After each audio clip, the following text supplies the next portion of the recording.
آج کی ہماری گفتگو کا موضوع حضرت سیدنا ایوب علیہ السلام، جو کہ اللہ رب العزت کے صابر اور شاکر بندے بھی تھے، انسان بھی، اور اللہ رب العزت نے منصب نبوت پہ بھی سرفراز فرمایا تھا۔ آپ کی صبر اور آپ کے شکر کی جو داستان ہے وہ چند باتیں آپ کے گوش گزار کرنی ہیں۔ اللہ تعالیٰ میری زبان پہ کلمہ حق جاری فرمائے اور سن سنا کے عمل کی صحیح معنوں میں مجھے آپ سب کو توفیق نصیب فرمائے۔ محترم حاضرین و سامعین، حضرت سیدنا ایوب علیہ السلام کا اگر میں مختصر نسب آپ کے سامنے بیان کروں تو آپ جو ہے وہ چوتھے واسطے کے ساتھ آپ کا تعلق جا پہنچتا ہے حضرت اسحاق علیہ السلام کے ساتھ، اور پانچویں واسطے میں آپ حضرت ابراہیم علیہ السلام کی اولاد امجاد میں سے ہیں، باپ کی طرف سے، یعنی باپ کی طرف سے پانچواں جو تعلق ہے، پانچواں جو نسب ہے وہ حضرت سیدنا ابراہیم خلیل اللہ علیہ السلام کا ہے۔ تو اس انداز سے بھی یہ بڑا عالی شان گھرانہ، اہلیہ محترمہ کی طرف سے اگر دیکھا جائے، یعنی آپ کی اہلیہ جو تھی وہ کون تھی؟ آپ کی اہلیہ بھی بڑی شان والی، وہ حضرت سیدنا یوسف علیہ السلام کے بیٹے کی شہزادی تھی، یعنی حضرت یوسف علیہ السلام کی جو ہے وہ رشتے کے اندر پوتی لگتی تھی۔ تو ان کی اہلیہ محترمہ رحمت بی بی، وہ بھی عالی شان گھرانے سے، آپ خود بھی عالی شان گھرانے سے۔ حضرت ایوب علیہ السلام ان بابرکت نبیوں میں سے ہیں جن کو اللہ نے جو ہے وہ کثرت کے ساتھ مال عطا فرمایا تھا۔ مال کا یہ جو سلسلہ تھا حضرت ایوب علیہ السلام کو اللہ رب العزت نے وراثت کے اندر عطا فرمایا، اور آپ اس پر صابر اور شاکر بن کر اللہ رب العزت کی بارگاہ میں لٹاتے، جو کچھ ہوتا وہ تقسیم فرما دیتے۔ لیکن یہ یاد رکھیے کہ ایک اصول قدرت ہے، قانون قدرت ہے کہ اللہ رب العزت اپنے پیاروں کو آزماتا ہے، اپنے پیاروں کو کیا کرتا ہے؟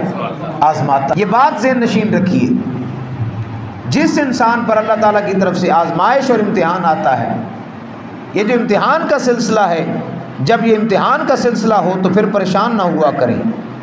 وجہ یہ ہے کہ اللہ رب العزت اپنے پیاروں کو آزماتا ہے اور اپنے پیاروں کو تکالیف دیتا ہے، اور جب اس کے پیارے اس کی بارگاہ میں تکالیف کا سامنا کر لیتے ہیں، برداشت کر لیتے ہیں، پھر اس کی عطاؤں کا زمانہ آتا ہے۔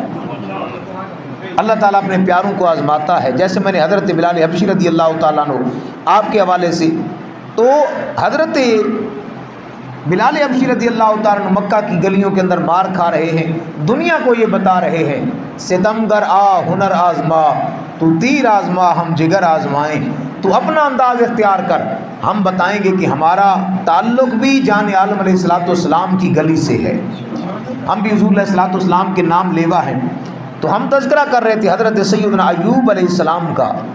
اگر آپ کے جو ہے وہ مبارک حلیے کو دیکھا جائے، دراز قد، خوبصورت قد تھا، آپ کی پیشانی مبارک چوڑی تھی، سینہ اور پیشانی یہ دونوں چوڑے تھے، لیکن آپ علیہ السلام کی گردن مبارک یہ پتلی تھی، یہ بہت زیادہ گردن کا موٹا ہونا ایسا نہیں تھا، اور اسی طرح چہرہ انتہائی خوبصورت تھا، بازو اور پنڈلیاں موٹی تھیں، چہرے پر اللہ رب العزت نے سفیدی اور سرخی یہ جو ہے وہ آپ کے چہرے پر عیاں ہوتی، خوبصورت قد تھا، اور پھر اس کے ساتھ اللہ نے کثرت سے مال عطا فرمایا۔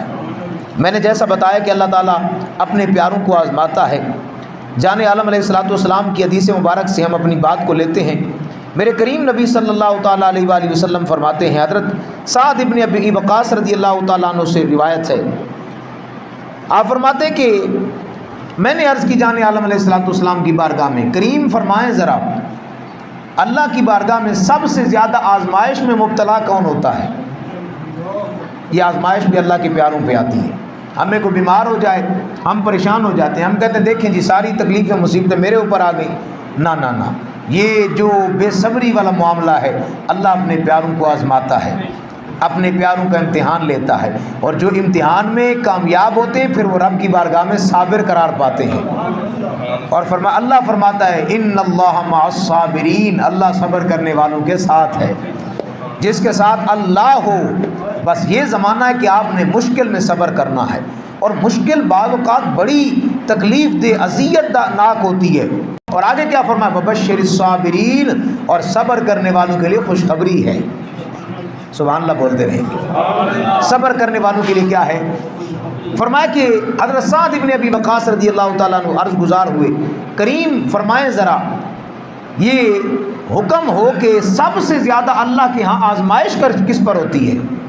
تو کریم فرماتے ہیں صلی اللہ تعالیٰ علیہ وآلہ وسلم، فرمایا سب سے زیادہ آزمائش اور امتحان جن لوگوں پر ہوتی ہے وہ اللہ کے پیارے ہوتے ہیں، وہ اللہ کے نبی ہیں۔ فرمایا نبوت یہ ایسا منصب ہے جس پر سب سے زیادہ آزمائش آئی۔ اب قوم بنی اسرائیل کے انبیاء کو دیکھیے، انسان لرز جاتا ہے، جسم کا بال بال کھڑا ہو جاتا ہے۔ حضرت زکریا علیہ السلام اللہ کے بابرکت نبی ہیں اور باکمال نبی ہیں، ظالموں نے ظلم کیا اور جو ہے وہ سر پر آرا رکھا، 2 ٹکڑوں کے اندر تقسیم کر کے رکھ دیا، لیکن زبان پر اف تک کے الفاظ جاری نہ ہوئے، بلکہ میرے کریم فرماتے ہیں، صحابہ کرام سرکار علیہ الصلوۃ والسلام سے سن کر فرماتے ہیں کہ میرے کریم ایک دفعہ بنی اسرائیل کے نبی کا تذکرہ فرما رہے تھے کہ ظالموں نے اتنا مارا، سر سے لے کر جسم اقدس سارا جسم پاؤں تک خون کے اندر لہو لہان ہے، جسم سے خون نکل رہا ہے، اور ایسے عالم کے اندر وہ کریم نبی دعا کے لیے ہاتھ اٹھاتے، مولا ان کو معاف کر دے، یہ مجھے جانتے نہیں ہیں۔ صبر کرنے والے یوں ہوتے ہیں، آزمائش میں اور جو ہے وہ امتحان کے اندر پاس آنے والے یوں ہوتے ہیں۔ تو کریم فرمائیے ذرا کہ سب سے زیادہ صبر کرنے والا، آزمائش میں مبتلا ہونے والا کون ہے؟ فرمایا کس کو آزمائش میں مبتلا کیا؟ فرمایا کہ وہ سب سے زیادہ جس کو آزمائشیں اور امتحان دیے گئے وہ میرے پیارے نبی ہیں۔ جان عالم علیہ الصلوۃ والسلام فرماتے ہیں کہ سب سے زیادہ آزمائش میں مبتلا کیے جانے والے وہ اللہ کے نبی ہیں، انبیاء کرام کی جماعت ہے۔ فرمایا انبیاء کے بعد پھر ان کے مقربین ہیں جو ان کے قریبی لوگ تھے، پھر ان کے بعد درجہ بدرجہ جو لوگ ہوتے ہیں، فرمایا اللہ تعالیٰ سب کو آزمائش میں ڈالتا ہے۔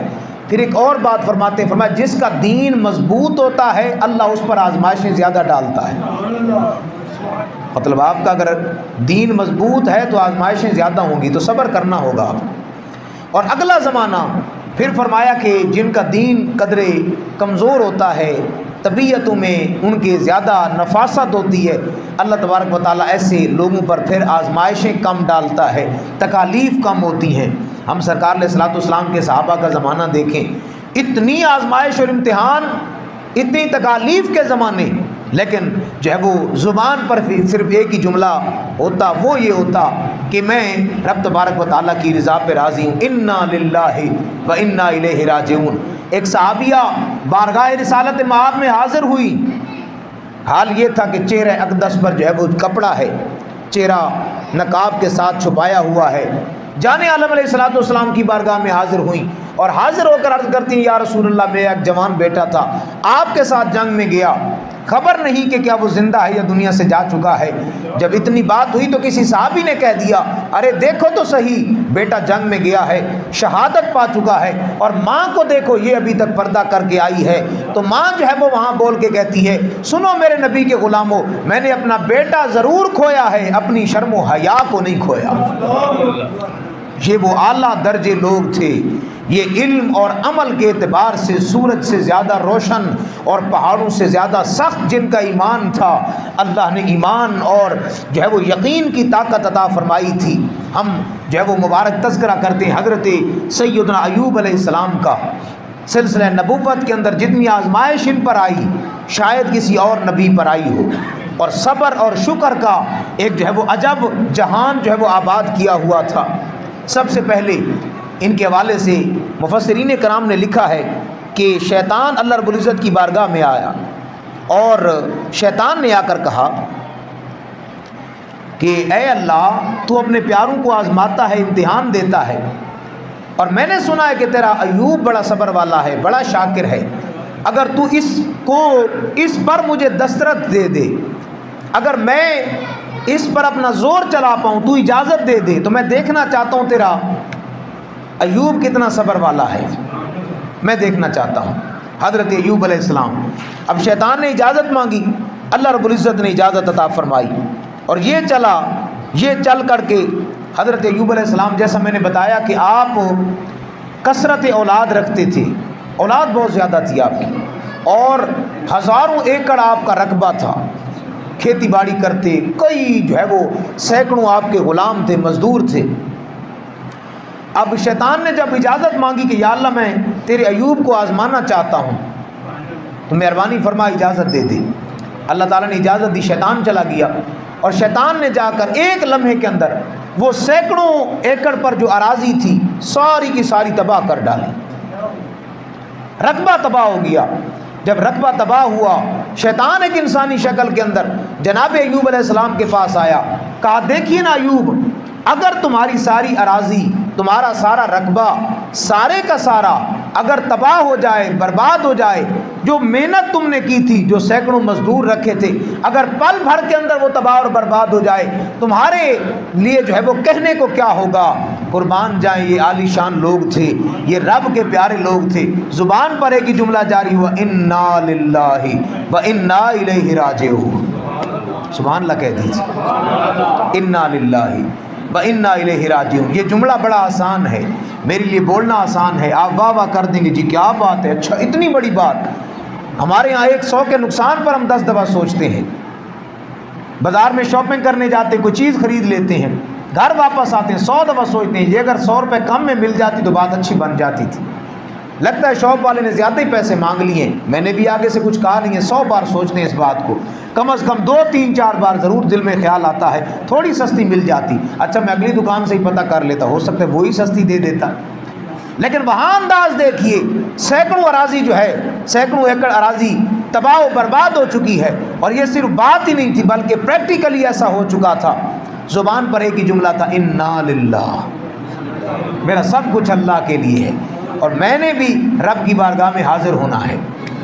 اگلی بات سنیے ذرا، حضرت ایوب علیہ السلام جب وہ عمل سنا تو اب چونکہ اس کے پاس کچھ کہنے کے لیے تھا نہیں، وہ حیران اور پریشان ہو کر پھر اپنے چیلوں کو اکٹھا کرتا ہے۔ شیطان کہتا ہے اب کیا کیا جائے؟ کہا اس کے پاس ہزاروں کی تعداد میں بھیڑ بکریاں ہیں، مویشی اور جانور ہیں، ان کو تباہ کر کے دیکھ لیا جائے۔ چونکہ شیطان نے اللہ کی بارگاہ میں دعا کی تھی، تسلط تو اس کو مل چکا تھا، یہ گیا اور اس نے ہزاروں کی تعداد میں جو بھیڑ بکریاں تھیں، مال مویشی تھے، ساروں کو جو ہے وہ ہلاک کر دیا، مار دیا۔ جب وہ مرے، خبر ہوئی حضرت ایوب علیہ السلام کو، قربان جائیں میرے کریم نبی صلی اللہ علیہ وآلہ وسلم اس نبی کا تذکرہ فرما رہے ہیں، فرمایا ان کی زبان پر ایک ہی جملہ جاری ہوا، انا للہ و انا الیہ راجعون، میں اللہ کے لیے ہم آئے ہیں اور لوٹ کر بھی اسی کی بارگاہ میں جانا ہے۔ سنتے جائیے اور دل میں جگہ دیتے جائیے۔ تیسرا معاملہ اہم پیش آیا، اللہ رب العزت نے کثرت اولاد عطا فرمائی تھی، اور قرآن بھی کہتا ہے ہم آپ کو من الثمرات، پھلوں سے آزمائیں گے۔ یہاں اولاد کا نقصان ہے، پھل سے مراد جو ہے وہ اولاد مراد لی گئی ہے کہ اولاد کے نقصان سے، اولاد بیماری کے اندر مبتلا ہو گئی، اولاد جوانی کی حالت میں دنیا سے چلی گئی، بہت بڑا صدمہ ہے، لیکن فرمایا جو ہمارے ہوتے ہیں پھر وہ ہم سے پیار کرتے ہوئے کہتے ہیں انا للہ، ہم اللہ کے لیے ہیں۔ شیطان نے تیسرا بار، اب 2 بار کے اندر اس سے کچھ ہوا نہ، جب تیسرا بار اس نے چلایا، اس نے جو ہے وہ آپ کی ساری اولاد ایک مکان میں جمع تھی، اوپر سے جو ہے وہ چھت کو گرایا، ساری کی ساری اولاد آپ کی جو ہے وہ اس دنیا سے چلی گئی، صرف ایک زوجہ محترمہ جو رحمت بی بی تھی وہ باقی بچ گئے، باقی سارے کا سارا جو ہے وہ جا چکا ہے۔ لیکن کریم ایسے تھے کہ ان کے جب پتہ چلا اولاد ساری جا چکی ہے، فرمایا مولا یہ تیری دی ہوئی ہے، انا للہ، تیری دی ہوئی ہے، اور ہم تیری رضا پر راضی ہیں، ہم تیری رضا پر کیا ہیں؟ راضی ہیں۔ جب اتنا کہا اور شکر ادا کیا، کسی نے بڑی محبت والی بات کی، سبحان اللہ بولے تو پھر آگے چلتے ہیں۔ عارف کھڑی رومی کشمیر حضرت میاں محمد بخش رحمت اللہ علیہ فرماندے نے حکم دے بن ککھ نہیں ہلدا، حکم دے بن ککھ نہیں ہلدا تے لکھ کرے کوئی زورے او طاقت چلن دی اوہی دے وے تے سب ہی اس دی ٹورے۔ گویا حضرت ایوب علیہ السلام رب تبارک و تعالیٰ دی بارگاہ دے اندر عرض کرتے ہیں انا للہ و انا الیہ راجعون،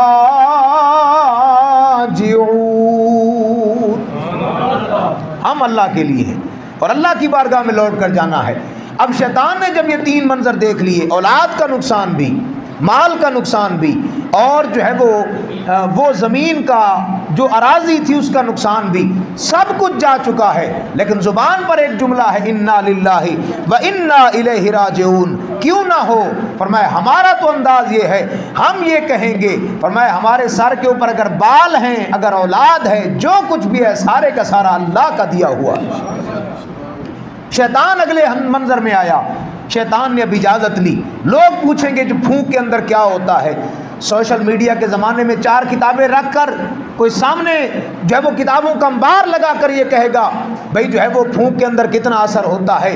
ارے دیکھیے تو صحیح، حضرت ابراہیم علیہ السلام کے زمانے کے اندر وہ گرگٹ جو پھونک مارا کرتا تھا، میرے کریم نبی صلی اللہ علیہ وسلم فرماتے ہیں گرگٹ ایسا جانور ہے جو ہمارے جد اعلیٰ ابراہیم علیہ السلام کی آگ کو بجھانے کے لیے پھونک مارا کرتا تھا، جو اس کو ایک چوٹ کے اندر مارے گا اللہ 100 نیکی عطا فرمائے گا۔ اب اس شیطان لعین نے بھی یہی کام کیا، چونکہ اجازت مل چکی تھی، اس نے حضرت ایوب علیہ السلام کے جسم پر پھونک ماری۔ جب جسم پر پھونک ماری، سر سے لے کر پاؤں تک سارا جسم جو ہے وہ آپ کا بیماری کے اندر، ظاہر بھی بیماری، باطن بھی بیماری، لیکن کیا قربان جائیں حضرت ایوب علیہ السلام پر۔ جب حضرت سیدنا ایوب علیہ السلام دے جسم اقدس دے اندر بیماری پیدا ہوئی، حضرت ایوب علیہ السلام نے پھر بھی جناب والا رب دی بارگاہ دے اندر عرض کی تھی انا للہ و انا الیہ راجعون۔ عارف کھڑی رومی کشمیر حضرت میاں محمد بخش رحمت اللہ علیہ فرماندے نے وال برابر سر نہ چاہیے تے حکم اودے وچ ہوئے، او وال برابر سر نہ چاہیے تے حکم اودے وچ ہوئے، او اس بن ہور نہ حاکم کوئی جد در تے جا کھلوئے۔ اور میں کوئی تو ایسا دروازہ بتاؤ جہاں جائیں اور بگڑی بن جائے، جہاں حال جو ہے وہ ہمارا بہتر ہو جائے، اور میں کوئی دروازہ تو ایسا بتاؤ۔ آپ جو ہے وہ آپ کی زبان اقدس سے یہی نکلا انا للہ و انا الیہ راجعون، مولا تیری رضا پر راضی ہیں، تیرے لیے آئے ہیں اور تیری بارگاہ میں لوٹ کے جانا ہے۔ حضرت ایوب علیہ السلام اس سارے منظر کو 7 سال گزر گئے۔ بولیے ذرا کتنا عرصہ گزرا؟ ہم تو 7 منٹ برداشت نہ کر سکیں۔ ابھی میرا چھوٹا بھائی بیمار ہوا، اللہ تعالیٰ صحت و عافیت سب کو عطا فرمائے، سب کے مال کے اندر، جان کے اندر، عزت و آبرو کے اندر برکتیں فرمائے۔ صرف 7-8 دن بیمار ہوا ہے، ایک بدھ سے لے کر اگلی بدھ جمعرات تک، بحمدللہ تعالیٰ کل واپس پہنچے ہیں اور بالکل صحت ہے، آپ کی دعاؤں کی برکت سے اور بھی بہتر ہو جائے گا۔ لیکن وہ جو درد کی کیفیت ہم نے دیکھی ہے، وہ جو پریشانی کی کیفیت دیکھی ہے، کئی بار جب سوچتے ہیں لرز جاتے ہیں۔ ایک دفعہ تو ڈاکٹروں نے بالکل کہا یہ جی جملے لکھیے، وہ جملہ کہتے ہوئے بندہ زبان سے ڈرتا ہے، آپ سمجھ جائیے۔ ہمارے سامنے وہ کاغذ تھا اور کہا آپ بڑے بھائی ہیں تو یہاں سائن کر دیجئے۔ اب ہاتھ کانپ رہے تھے، آنکھوں سے آنسو تھے، اور جو ہے وہ ماں کا چہرہ سامنے تھا، لیکن اللہ نے جو ہے وہ یہ تمام تکالیف اور مصیبتوں سے گزار کر کے انسان کو مضبوط کرنا ہوتا ہے۔ ہمارے ہاں تو 7 منٹ نہ گزر پائیں، 7 گھنٹے 7 دن نہ گزریں، 7 سال گزر گئے۔ برکت والی عورت، نام ہے رحمت خاتون، کہہ دیا بھلیے یہ ذرا رب کی بارگاہ میں دعا کیجئے نا، آپ رب کے پیارے ہیں، آپ کا سب کچھ چلا گیا، اولاد بھی چلی گئی، مال بھی چلا گیا، اب تو بیماری نے آ لیا، کہیے نا رب کی بارگاہ میں دعا کیجئے۔ تو حضرت ایوب علیہ السلام کے الفاظ سنیے اور دل کے اندر کہیں جگہ دیجئے۔ آپ فرماتے بھلیے کتنا عرصہ میرے کو مال تے اولاد رہنے. فرمایا یہ عزت اور شہرت کتنا عرصہ رہی ہے؟ فرمایا تقریباً 70 سال ہونے کو ہیں. تو فرمایا 70 سال اگر بیماری، اگر 70 سال عزت میں، شہرت میں، صحت میں رہے ہیں تو 70 سال بیماری تے رہنے دے نا. پھر 70 سال بیماری تو رہنے دے. ابھی تو 7 گزرے ہیں. اتنی جلدی جو ہے وہ وقت آگے چلا. حضرت ایوب علیہ السلام صابر ہیں. اور ایک روایت میں نے جو ہے وہ بزرگوں سے سنی تھی. بزرگ کہا کرتے تھے کہ آپ کبھی نہیں بولے، کبھی نہیں بولے، لیکن آپ کے جسم اقدس کے اندر، اور یہاں یہ یقین اور ایمان بھی رکھیے، بعض لوگوں نے، لکھنے والوں نے لکھ دیا، بیان کرنے والوں نے بہت دور تک بیان کیا کہ آپ کے جسم مبارک کے اندر معاذ اللہ ثم معاذ اللہ العیاذ باللہ. یہ صرف میں بیان کرنے کی حد تک، ورنہ یہ باتیں جو ہے وہ عقیدہ اسلامی کے بالکل خلاف ہیں. بعض لکھنے والوں نے، بیان کرنے والوں نے کہہ دیا کہ اتنے کیڑے پڑے تھے جسم کے اندر کہ جسم کیڑوں سے بھر گیا، لوگ نفر کرتے تھے، بھاگ گئے تھے. ایسا بالکل نہیں تھا. یہ جسم کے اندر کیڑوں کا پڑ جانا یہ عیب ہے، اور اللہ نے اپنے جملہ نبیوں کو عیبوں سے پاک فرمایا. بیماری ضرور تھی، آزمائش ضرور تھی، لوگ چھوڑ بھی گئے تھے، سارا خاندان چھوڑ گیا، سارے چھوڑ گئے. اکیلی یہ کرما والی، برکت والی، رحمت بی بی یہ ساتھ رہی تھی.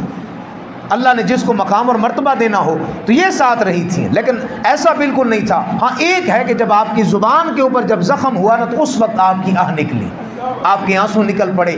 کہا کہ مولا میں اب تک بالکل خاموش تھا، لیکن اب بیماری چلتی جاتی، یہ جو زبان پر پہنچی ہے نا، اپنے لیے پھر بھی نہیں، یہ زبان تیرے ذکر میں تر رہتی تھی. سبحان اللہ بولنے کا زمانہ ہو. یہ زبان تیرے ذکر میں تر رہتی تھی. کبھی اس کو اگر مہلت مل جاتی نا تو یہ تیرا ذکر کرتی رہتی. ہمیں تو سر میں درد ہو جائے تو 5 نمازیں چلی جاتی ہیں. ہلکا سا بخار ہو جائے تو پوچھا جائے کیا ہوا جی، وہ کیا کریں جی، بخار سے اٹھا ہی نہیں جا رہا. میرے بھائی یہ آپ کی اور میری باتیں ہیں. وہاں ایوب علیہ السلام کا صبر دیکھیے، 7 سال ہو گئے، سب رشتہ دار چھوڑ گئے. اور اگلا زمانہ دیکھیے، بات کرتے ہو بندہ لرز جاتا ہے، کانپ جاتا ہے. اتنا عالیشان گھرانہ. حضرت یوسف علیہ السلام کی پوتی ہیں رشتے کے اندر، جو آپ کی بیوی ہیں، لوگوں کے گھروں میں کام کاج کرتی ہیں. صبر دیکھیے.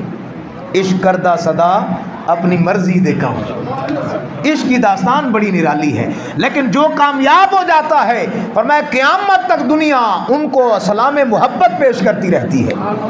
کہاں یا ہم عالم پورہ کے اندر بیٹھ کر، مسجد کے اندر بیٹھ کر اس پاکیزہ ہستی کا تذکرہ سنا رہے ہیں، لوگوں کو بتا رہے ہیں دنیا والوں سنو یہ وہ باکمال لوگ تھے جن کے بارے میں قرآن کہتا ہے وَاذْكُرْ فِي الْكِتَابِ ایوب، یاد کیجئے ہمارے ایوب کو جو بڑا ہی پیارا تھا، بڑا ہی پیارا تھا، بڑا ہی صابر تھا. کون؟ حضرت ایوب علیہ السلام. اہلیہ محترمہ لوگوں کے گھروں میں کام کرتی ہیں، سلسلہ نبوت ہے، منصب نبوت ہے. کچھ عرصے بعد لوگوں کو پتہ چل گیا کہ یہ وہ برکت والی خاتون ہے جو حضرت ایوب علیہ السلام کی اہلیہ محترمہ ہوتی ہے. ایوب علیہ السلام کی جو ہے وہ اہلیہ یوسف علیہ السلام کے خاندان سے منع کر دیا، ہمارے گھر میں نہ آیا کرو، کہیں جراثیم ہمارے گھر میں بھی نہ آ جائیں. جب بیوی نے یہ منظر، تاریک منظر سنا، اور اس سے اگلی بات بھی بتاؤں اور ذرا دل کو تھام کر کے، آپ کے بارے میں آتا ہے کہ آپ کی اہلیہ محترمہ کے سر کے جو بال تھے، بالوں کے اندر جو آپ جو ہے وہ لگایا کرتی تھیں، جیسے ہمارے یہاں عورتوں میں بالوں میں بہت ساری چیزیں لگاتے ہیں، تو حضرت ایوب علیہ السلام کی اہلیہ محترمہ نے اپنے جو ہے وہ بالوں میں سے، بالوں کا کچھ حصہ جو ہے وہ کاٹ کر کے وہ بیچ کر کے کھانا دیا. جب کھانا حضرت ایوب علیہ السلام کے سامنے آیا، آنکھوں سے آنسو جاری ہوئے. فرمایا بھلی خاتون یہ کہاں سے لائی ہے، یہ کہاں سے لائی ہے. اس وقت حضرت ایوب علیہ السلام کی اہلیہ محترمہ نے کہا کہ میرے شوہر نامدار، اب میں نے سب کچھ کر لیا، سب کچھ کر لیا، دینے کے لیے کچھ نہیں تھا، یہ بالوں کا کچھ حصہ بیچ کر آئی ہوں. اس وقت حضرت ایوب علیہ السلام کی آنکھوں سے آنسو جاری ہوئے اور رو کر آپ ہو سکتا ہے کہندے ہوں گے کیا پیش کروں مولا، کیا چیز ہماری ہے. یا اللہ تو مال لیا ہے میں تاں بھی صبر کیتا ہے، یا اللہ تو اولاد لئی ہے میں تاں بھی صبر کیتا ہے، یا اللہ مینوں بیماری آ گئی ہے میں تاں بھی صبر کیتا ہے، لیکن یا اللہ ہن جناب والا گل اگے چلی، کیا پیش کروں مولا، بولیے کیا چیز ہماری ہے، بولیے یہ دل بھی تمہارا ہے، یہ جان بھی تمہاری ہے۔ اس وقت حضرت سیدنا ایوب علیہ السلام آپ دی جناب والا زبان اقدس وچ جاری ہویا، اللہ رب العزت دی بارگاہ دے اندر دعا کر دینے، اذ نادا ربہ انی مسنی الشیطان بنصب وعذاب۔ جدو جناب والا اہلیہ محترمہ دا اے منظر ویکھیا تے رب دی بارگاہ دے اندر دعا کر دینے، یا اللہ مینوں تکلیفاں ساریاں آئیاں میں برداشت کیتیاں نے، لیکن تک شیطان والی اے تکلیف برداشت ہون والی نہیں، مولا مہربانی فرما، اپنی رحمت دا سہارا عطا فرما۔ اور یاد رکھنا جڑا رب تبارک و تعالی دا پیارا ہوندا ہے پھر رب تبارک و تعالی انعام بھی بڑا کمال عطا کردا ہے۔ حضرت ایوب علیہ السلام نے جدو رب دی بارگاہ دے اندر دعا کی تھی، حضرت ایوب علیہ السلام رب دی بارگاہ دے اندر دعا کر دے جا رہے نے، بالآخر حضرت ایوب علیہ السلام نو حکم ہویا، ارکض برجلک ھذا مغتسل بارد وشراب۔ فرمایا اے سونیا ایوب اپنا جناب والا قدم مبارک اٹھائیو، اس جناب والا زمین تے لائیو۔ حضرت ایوب اور اپنی اہلیہ محترمہ دے نال جا رہے نے، اہلیہ کسے کم دے نال گئی، فرمایا ایتھے بیٹھیو میں واپس آ رہی ہاں۔ جدو واپس آئیاں منظر ویکھیا چشمہ جاری ہے، ایک سونی شکل والا جوان بیٹھا ہے۔ یاد رکھنا جو اللہ اور اس کے رسول کے حکم پر چل پڑتا ہے، اللہ نے فرمایا کہ ایوب یہاں قدم مبارک لگائیے، آپ کے قدم اقدس سے یہاں چشمہ جاری ہوگا۔ جب چشمہ جاری ہوا حضرت ایوب علیہ السلام کو حکم ہوا غسل کیجئے، جب غسل کیا تو ساری ظاہراً جو بیماری تھی وہ دور ہو گئی۔ پھر تھوڑی دیر 40 قدم اور چلے، پھر فرمایا دوبارہ قدم مبارک لگائیے۔ جب قدم مبارک لگایا فرمایا اس کا پانی پیجئے، اس چشمے کا پانی پیا، اندر کی ساری بیماریاں دور ہو گئی۔